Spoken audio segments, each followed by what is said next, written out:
जिले की हर खबर सबसे पहले आप तक पहुंचाने का वादा, बस यही है एक इरादा। नमस्कार, आप देख रहे हैं पद्मेश 24/7 कृष्णा सिंडे के साथ। बुलेटिन की शुरुआत करते हैं हेडलाइन से।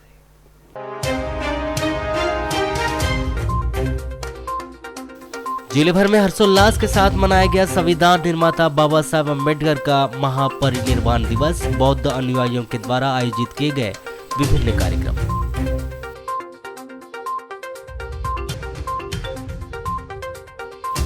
वारासिवनी के ग्राम झालीवाड़ा में फिर दिखा बाघ का मूवमेंट, दहशत में नजर आ रहे ग्रामीण।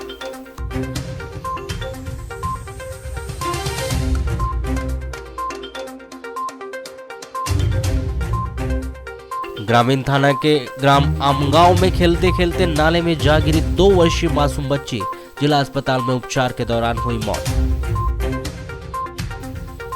बीएससी सेकेंड ईयर में फेल हुए विद्यार्थियों ने जलाई परीक्षा परिणामों की होली। सांकेतिक चक्का जाम कर महाविद्यालय सहित विश्वविद्यालय के खिलाफ जमकर की नारेबाजी। बिचली धान खरीदी केंद्र प्रभारी पर किसानों ने अवैध पैसों की वसूली करने का लगाया आरोप। केंद्र प्रभारी को हटाने की मांग की।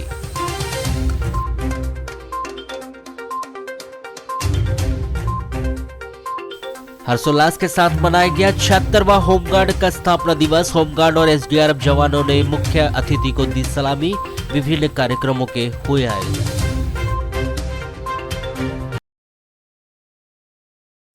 लंबे समय से स्कॉलरशिप की मांग को लेकर परेशान हो रहे कॉलेज के छात्र छात्राओं ने मंगलवार को कलेक्टर पहुंचकर ज्ञापन सौंपा है। अपनी मांगों को लेकर बालाघाट के गर्ल्स कॉलेज, शासकीय जटाशंकर त्रिवेदी महाविद्यालय, मलाजखंड महाविद्यालय और लामता महाविद्यालय के दर्जनों छात्र छात्राएं स्कॉलरशिप की राशि दिलाए जाने की मांग को लेकर पहुंचे थे। छात्र आदित्य रांगडाले ने बताया कि जिले के महाविद्यालय छात्र छात्राओं को प्रथम और द्वितीय वर्ष की स्कॉलरशिप की राशि अब तक नहीं मिल पाई है। उनकी मांग है कि प्रशासनिक स्तर पर इस पर प्रयास किया जाए और प्रत्येक विद्यार्थियों के बैंक खाते में स्कॉलरशिप की राशि डलवाई जाए। फर्स्ट ईयर से लेकर सेकेंड ईयर के विद्यार्थियों को अभी तक स्कॉलरशिप नहीं मिली है। इस बाबत सभी कॉलेज के स्टूडेंट कलेक्टर ऑफिस आए हैं अपनी मांग को लेकर के कि जल्द से जल्द कलेक्टर महोदय से अनुरोध है कि सारे विद्यार्थियों की स्कॉलरशिप उनके अकाउंट में ट्रांसफ़र करवाएं। तो अभी कौन कौन से कॉलेज के बच्चे आए हैं साथ? अभी girls college, PG college, Malajkhand college, Lamta college, 4 से 5 कॉलेज हम लोग के साथ अभी एकत्रित है। कितनी स्कॉलरशिप की? 6,500। भोपाल में 8 से 13 दिसंबर तक आयोजित राज्य स्तरीय खेलकूद प्रतियोगिता में बालाघाट सीएम राइज स्कूल के 3 बच्चों का चयन किया गया, जो हॉकी और एथलेटिक्स खेलों में जिले का प्रतिनिधित्व करेंगे। भोपाल में आयोजित राज्य स्तरीय खेलकूद प्रतियोगिता के लिए सीएम राइज स्कूल के छात्र गौरव नागरे, प्रीति यादव और रानी सोनवानी का चयन किया गया है। जहां गौरव नागरे और राखी सोनवानी अंडर 17 हॉकी प्रतियोगिता में जिले का प्रतिनिधित्व करेंगे, तो वहीं छात्रा प्रीति सोनवानी एथलेटिक्स खेलों में भाग लेकर जिले का नाम रोशन करेगी। सीएम राइज बालाघाट से हमारे 3 बच्चों का राज्य स्तरीय चयन किया गया है, जिसमें प्रीति यादव जो है वो एथलेटिक्स में जा रही है हमारे यहाँ से, और राखी सोनवानी और गौरव नागरे ये अंडर 17 हॉकी में राज्य स्तर में इनका चयन हुआ है, और ये हमारे ज़िले का प्रतिनिधित्व करेंगे, हमारी संस्था का प्रतिनिधित्व करेंगे। और इसके लिए मैं हमारे इनके जो गाइड टीचर हैं हमारे श्री एल.सी. पिपलेवाल सर, इनका मार्गदर्शन मिलता रहता है, और उनके ही मेहनत का फल है कि बच्चे आज राज्य स्तर में चयनित हुए हैं। कब आयोजित होना है सर वहाँ पर प्रतियोगिता? 8 से 13 दिसंबर तक इनकी प्रतियोगिताएँ राज्य स्तर पर आयोजित होंगी। रूपजर थाना क्षेत्र के अंतर्गत आने वाले उकवा चौकी के गुदुमा के जंगल में उस वक्त सनसनी फैल गई जब स्थानीय ग्रामीणों ने जंगल में फांसी के फंदे पर एक महिला का शव लटकते हुए देखा। जहां जंगल में महिला का शव होने की बात आग की तरह पूरे गांव में फैल गई, जहां स्थानीय लोगों ने महिला की पहचान थाना तिरोड़ी ग्राम कुसुम्बा निवासी 25 वर्षीय सरस्वती पति श्याम जैनकर के रूप में की। प्राप्त जानकारी के अनुसार सरस्वती बाई का विवाह करीब 3 से 4 वर्ष पूर्व तिरोड़ी के ग्राम कोसुम्बा निवासी श्याम जैनकर के साथ हुआ था। विवाह के बाद 3-4 वर्ष बीत जाने के बाद भी उनकी अपनी कोई औलाद नहीं थी। बताया जा रहा है कि औलाद पाने के लिए जैनकर दंपति ने कई चिकित्सकों, जड़ी बूटी वैद्य, पंडा पुजारी से अपना उपचार भी कराया था। बावजूद इसके कि उन्हें कोई औलाद न होने पर सरस्वती काफी दिनों से उदासी रहती थी और पिछले कुछ दिनों से वह बीमार भी चल रही थी। हाल ही में 3-4 दिन पूर्व ही वह अपनी ननद के घर उकुआ डोरा घूमने आई थी, जिसका शव मंगलवार की सुबह डोरा रोड स्थित गुदमा के जंगल में फांसी पर लटका हुआ प्राप्त हुआ है। सूचना मिलने पर मौके पर पहुंची पुलिस ने मृतक के परिजनों के बयान दर्ज कर पंचनामा सहित अन्य आवश्यक कार्रवाई पूरी की। वहीं जाबो 174 के तहत मर्ग कायम कर शव का पोस्टमार्टम करवा कर शव अंतिम संस्कार के लिए उनके परिजनों के सुपुर्द कर दिया गया है। वहीं इस पूरे मामले की जांच शुरू कर दी गई है। मध्य प्रदेश होमगार्ड एवं नागरिक सुरक्षा का 76वां स्थापना दिवस हर्षोल्लास के साथ मनाया गया, जिसके तहत विभिन्न कार्यक्रमों के आयोजन किए गए।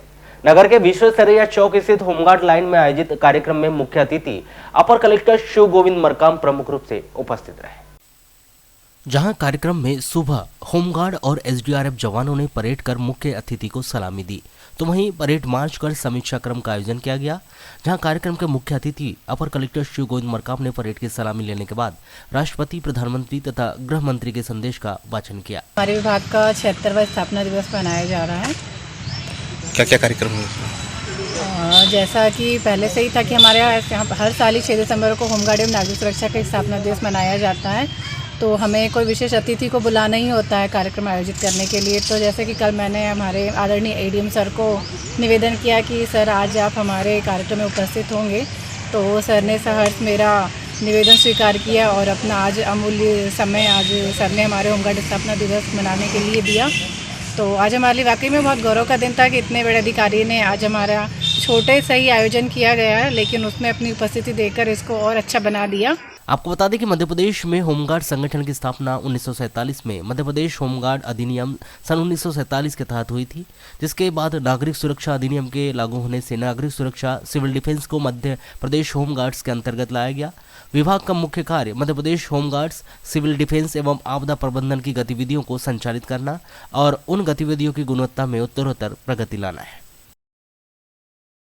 वाराणसी क्षेत्र की ग्राम पंचायत डोंगरगांव के अंतर्गत आने वाले महाराजपुर के वासी नल जल योजना के लाभ से वंचित है। नल जल योजना का लाभ डोंगरगांव वासियों को तो मिल रहा है, लेकिन महाराजपुर में बनने वाली स्वीकृत टंकी का निर्माण न होने से अभी तक ग्रामीण हैंडपंप या कुएं का पानी पीने से ही अपना गुजारा करने के लिए वे मजबूर दिखाई दे रहे हैं। आपको बताया कि डोंगरगांव पंचायत क्षेत्र की बड़ी पंचायतों में शुमार की जाती है, जो 2 हिस्सों में बटी है। एक हिस्सा डोंगरगांव तो दूसरा हिस्सा महाराजपुर कहलाता है। डोंगरगांव में तो नल जल योजना का लाभ ग्रामीणों को मिल रहा है, लेकिन महाराजपुर में ही यह लाभ ग्रामीणों को नहीं मिल पा रहा है, जिससे ग्रामीणों में पीएचई विभाग के प्रति आक्रोश व्याप्त है। हमको सर पानी की परेशानी है, बहुत दूर दूर से पानी लेके आते हैं, वही है परेशानी। हमको यहाँ पानी टंकी चाहिए। तो नल जल का पानी नहीं मिलता क्या? नहीं, नल जल का पानी नहीं है, अपने मोटर का पानी लेते हैं किसी से। परेशानी यह है कि महाराजपुर में टंकी की व्यवस्था नहीं हो पा रही है। सरपंच भी अभी 2-3 बार जा चुके हैं, पर सुनवाई नहीं हो पा रही है। नहीं तो सरपंच साहब ने आप लोगों ने अवगत कराया सरपंच साहब को? हाँ, सरपंच साहब को करवाए हैं, लेकिन तो अभी कैसे व्यवस्था बनाई जा रही है? अभी तो व्यवस्था ऐसा है कि जो अभी कुआं है चल रहा है, अभी गर्मी में बहुत दिक्कत हो जाती है पानी की, हैंडपंप भी सूख जाता है। अब आप क्या चाहते हो? हम यही चाहते हैं कि नल जल की व्यवस्था हो। अच्छा, डोंगरगांव में पानी की व्यवस्था है? हाँ, डोंगरगांव में है। नल जल योजना चालू है? चालू है। मतलब 2 गांव आते हैं पंचायत में, डोंगरगांव और अधीनस्थ गांव महाराजपुर है। डोंगरगांव में पानी टंकी मैंने नल जल योजना के अंतर्गत पानी टंकी बनाई गई है, लेकिन महाराजपुर में पानी टंकी नहीं है, नल जल योजना नहीं है। कुओं से और हैंडपंपों से पानी लेते हैं सभी जनता, और समय आने पे ये फरवरी महीने के बाद में पानी की समस्या बहुत ज़्यादा होने लगती है। आपको क्या आश्वासन दिया गया था? हमको इसके पहले मैंने पीएचई विभाग से जो एसडीओ साहब है उनसे भेंट किया था। उनने मेरे को यही बताए थे कि भैया बोले निकट भविष्य में बहुत जल्दी आपके यहाँ पानी टंकी हो जाएगी, बन जाएगी। हमारी फाइल भोपाल जा चुकी है सेंक्शन के लिए, लेकिन अभी तक नवंबर वहाँ आ गया, लेकिन अभी तक सेंक्शन नहीं आया है। इसके पहले एक पॉइंट भी खुदा था पानी टंकी के लिए, पॉइंट भी सक्सेस नहीं हुआ और गांव में। जब इस मामले में दूरभाष पर लोक स्वास्थ्य यांत्रिकी विभाग के अनुविभागीय अधिकारी प्रकाश सूर्यवंशी से चर्चा की गई तो उन्होंने बताया कि जल जीवन मिशन योजना के अंतर्गत यह कार्य होना है। अपने पूरे अनुविभाग में पहला चरण पूरी तरह से संपन्न हो चुका है। ग्राम पंचायत डोंगरगांव के महाराजपुर सहित कुछ ग्राम ऐसे हैं जहां की स्वीकृति के लिए हमारे द्वारा एस्टीमेट सहित जो भी कागजी गतिविधियां हैं उन्हें पूरा कर कुछ माह पूर्व ही भोपाल भेजा जा चुका है। जैसे ही स्वीकृति आती है हम सबसे पहले महाराजपुर को ही प्राथमिकता देते हुए कार्य प्रारंभ करवाएंगे। विगत 30 वर्षों से जर्जर मकानों में रह रहे 100 परिवारों को आज तक उन्हें जमीन का मालिकाना हक नहीं मिला है।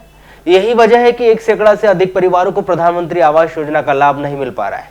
मामला बारासोनी के वार्ड नंबर 1 के बीडी कॉलोनी का है, जहां रहने वाली महिलाओं ने मंगलवार को कलेक्टर कार्यालय पहुंचकर कलेक्टर के नाम ज्ञापन सौंपे गए ज्ञापन के जरिए महिलाओं ने बताया कि बीडी कॉलोनी का निर्माण हाउसिंग बोर्ड के द्वारा वर्ष 1990 में किया गया था। 1992 से यहाँ बीड़ी कारखाने में काम करने वाले श्रमिक और उनका परिवार रहता है, लेकिन 30 साल बाद भी उन्हें आज तक जमीन का पट्टा नहीं मिल पाया और मकान की रजिस्ट्री की गई है। पट्टा नहीं मिलने के कारण उन्हें प्रधानमंत्री आवास योजना का लाभ नहीं मिल पा रहा है। अपनी मांगों को लेकर बीडी कॉलोनी की बड़ी संख्या में महिलाएं कलेक्टर कार्यालय पहुंची। ज्ञापन सौंपने आई महिलाओं ने बताया कि वे जिस मकान में रह रहे वह 30 वर्ष पुराना है और जर्जर हो चुका है। मकान गिरने का डर हमेशा बना रहता है। वे चाहते हैं कि जमीन का पट्टा दिया जाए ताकि वह पीएम आवास के तहत मकान का निर्माण कार्य कर सके। सर, हमारी मांगे पूरी हो, जिससे हम 20-30 साल से रह रहे हैं वहाँ पे और हम उसको फ़ायदा मिले, हमको उसका रजिस्ट्री हो या पट्टा मिले जिससे हमको आवास का फ़ायदा मिले। कहाँ रहते हैं आप लोग? बारासोनी वार्ड नंबर 1 बीडी कॉलोनी। अच्छा, हाँ, हमारा मकान पूरा जर्जर हो गया। बीड़ी मजदूर का मकान मिला था तो पूरे गिर पड़ गया। कब मिले थे आपको मकान? कब मिले थे? 1990 में बने थे। समस्या ये है कि हमारे मकान का ना हमको पट्टा मिला है ना हमारी रजिस्ट्री। हमारे कच्चे मकान है। हाउसिंग बोर्ड वाला बोल रहा है कि हमको पैसे दो, क्योंकि हमको बना के दिया था 15,000 के लागत में, और अभी बोल रहा है हमको कि लाख दो 2 लाख दो। हम गरीब आदमी कहाँ से लाख और 2 लाख देंगे? कहाँ पर बने हैं ये आवास? ये आवास बनी वार्ड नंबर 1 में। हमको हाउसिंग बोर्ड के ना घर नहीं मिले है, अभी पट्टा रजिस्ट्री नहीं मिली है, इसके लिए है। अभी 30 साल होते आ रहा है और हमारे अभी कच्चे घर है। ऐसे कितने लोग हैं? 100 घर है। कोतवाली क्षेत्र के अंतर्गत भरवेली रोड आंवलाझरी पेट्रोल पंप के पास चौपहिया वाहन ने स्कूटी को ठोस मारकर वो फरार हो गया। इस दुर्घटना में चौपहिया वाहन के ठोकर से स्कूटी में सवार मां बेटी घायल हो गई। दोनों घायल रीता पति रमेश बागड़े 45 वर्ष और उसकी बेटी निकिता पिता रमेश बागड़े 23 वर्ष, दोनों ग्राम टबेझरी थाना भरवेली निवासी को जिला अस्पताल में भर्ती किया गया है। प्राप्त जानकारी के अनुसार निकिता घर में रहकर पढ़ाई कर रही है और परिवार के लोग खेती में मजदूरी करते हैं। 5 नवंबर की निकिता अपनी मां के साथ स्कूटी में किसी काम से बालाघाट आए थे और अपना काम निपटाने के बाद रात्रि 9 बजे करीब दोनों मां बेटी स्कूटी में बालाघाट से अपने घर टबेझरी जा रही थी। तभी भरवेली रोड आंवलाझरी पेट्रोल पंप के पास पीछे से तेज रफ्तार से आ रहे चौपहिया वाहन ने स्कूटी को ठोस मार दी और फरार हो गया। चौपहिया वाहन की ठोकर से निकिता और उसकी मां रीता स्कूटी सहित गिरने से घायल हो गए, जिन्हें वहां के लोगों ने जिला अस्पताल बालाघाट लाकर भर्ती किया है। बारासोनी क्षेत्र के ग्राम पंचायत झालीवाड़ा में बाघ का मूवमेंट 6 दिसंबर को भी देखा गया। हालांकि इस दौरान उसने किसी हिंसक घटना को अंजाम नहीं दिया, लेकिन बाघ के इस मूवमेंट से ग्रामीणों में काफी दहशत व्याप्त है। ग्रामीणों का कहना है कि वन विभाग इस ओर विशेष रूप से ध्यान दे, क्योंकि उसने 2 मवेशियों की जान तो ले ली है, लेकिन रात्रि के समय अगर वो किसी के घर तक पहुंच गया तो किसी की भी जान हानि हो सकती है। 5 दिसंबर की रात्रि में वन अमले ने जरूर नाइट गश्त की, उसके बाद भी वे लोग दहशत में जी रहे हैं। आपको बताया कि ग्राम पंचायत झालीवाड़ा से करीब 2 किलोमीटर दूर पर स्थित इसी ग्राम के राजघाट टोली में बीते दिवस बाघ ने 2 गायों को अपना शिकार बनाया था। मौके पर वन विभाग ने आवश्यक कार्रवाई कर पशुधन हानि का मामला दर्ज करते हुए बाघ के बाल व उसके पग मार्ग इकट्ठा किए थे, जिसके बाद वन अमले ने बाघ के मूवमेंट बने होने की आशंका को देखते हुए ग्राम पंचायत की तरफ से मुनादी करवाई थी।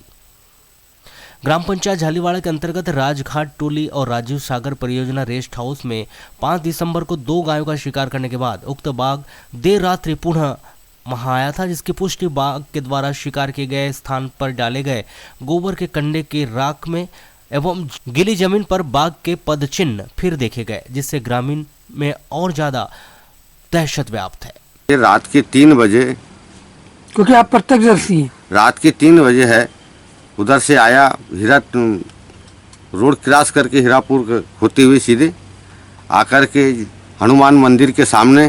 कौन सा बाघ जानवर था वो? अब बाबा जी होना चाहिए, लाल पट्टे थे उसके, पट्टे ऐसे तेंदुआ लाल था? तेंदुआ नहीं था वो, लाल पट्टे थे उसके, बाघ ही था वो। तो हनुमान मंदिर के सामने में एक झोपड़ा है, वहाँ पर आकर के एक गाय को मार करके हम वहाँ से थोड़ा सा हल्ला नहीं किया, ने उसको आपसा आवाट मिला तो ऐसी सीधे छोड़ करके वो चले गया। कल तारीख, हाँ कल संडे दिन, कल 5 तारीख को कैसा हुआ, 4 बजे की बात है। 4 बजे सब लोग सोए थे, तो उसी समय देखे तो उधर से आते हुए जैसे अपना ये हीरा टोला रोड से आती हुई है, तब यहाँ से आती हुई देखे तो ये बताइए क्या नुकसान हुआ है आपका? हाँ, तो हमारा नुकसान हुआ है गौ माता का। पद्मेश 24/7 से दूरभाष पर चर्चा करने पर वन परिक्षेत्र अधिकारी हर्षित सक्सेना ने बताया कि गश्ती के लिए 3 दल बनाए गए हैं, जिनके द्वारा सघन गश्त की जा रही है। वर्तमान में स्थिति सामान्य समझ आ रही है। देर रात्रि के बाद बाघ वापस हुआ था, जिसके पदचिन्ह भी कुछ जगह मिले हैं। पूरा अमला अलर्ट पर है और कैमरे भी लगा दिए गए। ग्रामीण थाना क्षेत्र के अंतर्गत आने वाले ग्राम आमगांव के नाले में डूबने से गंभीर 2 वर्षीय मासूम बच्ची का जिला अस्पताल में उपचार के दौरान उसकी मौत हो गई। जिला अस्पताल पुलिस ने मासूम बच्ची उन्नति पिता चुन्नीलाल उर्कुड़े 2 वर्ष की लाश पोस्टमार्टम करवाकर शव उनके परिजनों को सौंप दिया है। 6 दिसंबर को 2 बजे करीब यह घटना उस समय हुई जब यह मासूम खेलते खेलते अपने घर के समीप बने नाले की तरफ चली गई थी। प्राप्त जानकारी के अनुसार ग्राम आमगांव निवासी चुन्नीलाल कुरकुरे खेती मजदूरी करते हैं, जिसके परिवार में पत्नी और 4 लड़की है। चारों लड़की में उन्नति सबसे छोटी बेटी थी और वह गांव के आंगनबाड़ी केंद्र में जाती थी। चुन्नीलाल के घर के पास ही नाला है। स्कूल का रसोईया घर में वह खाना बनाते हैं। चुन्नीलाल इस रसोईया घर से बाल्टी में पानी लेकर गाय को पिलाने के लिए आ रहे थे। 6 दिसंबर को उन्नति आंगनबाड़ी केंद्र में नहीं गई थी और घर में ही खेल रही थी। 2 बजे करीब चुन्नीलाल जब बाल्टी से पानी लेकर आया तो उसके पीछे पीछे ही उन्नति भी आ गई थी। चुन्नीलाल बाल्टी लेकर घर चला गया, लेकिन घर में उन्नति नहीं दिखी। उसने देखने पर आसपास काफ़ी उसकी खोजबीन की गई।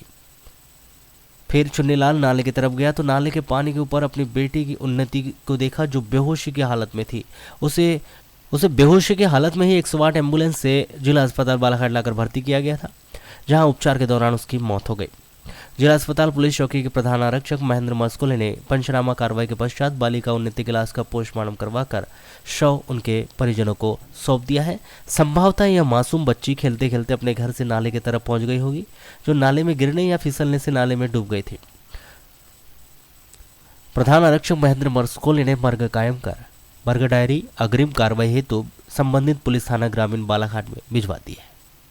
पानी पिलाने गया था गैया को, मैं गैया छोड़ दिया था, तो आंगनवाड़ी से बाल्टी मंडा देते हैं वहाँ पे, तो पानी के लिए गया था मैं पिलाने के लिए गया। अच्छा। तो पिला दिया था पानी, तो लड़की मेरी कैसी नज़र चुराई तो पता नहीं कि नाले की तरफ चली गई। फिर कब आपको नहीं दिखी तो फिर तुरंत गया मैं, मतलब इधर भी करके फिर जा करके उठा के लाया।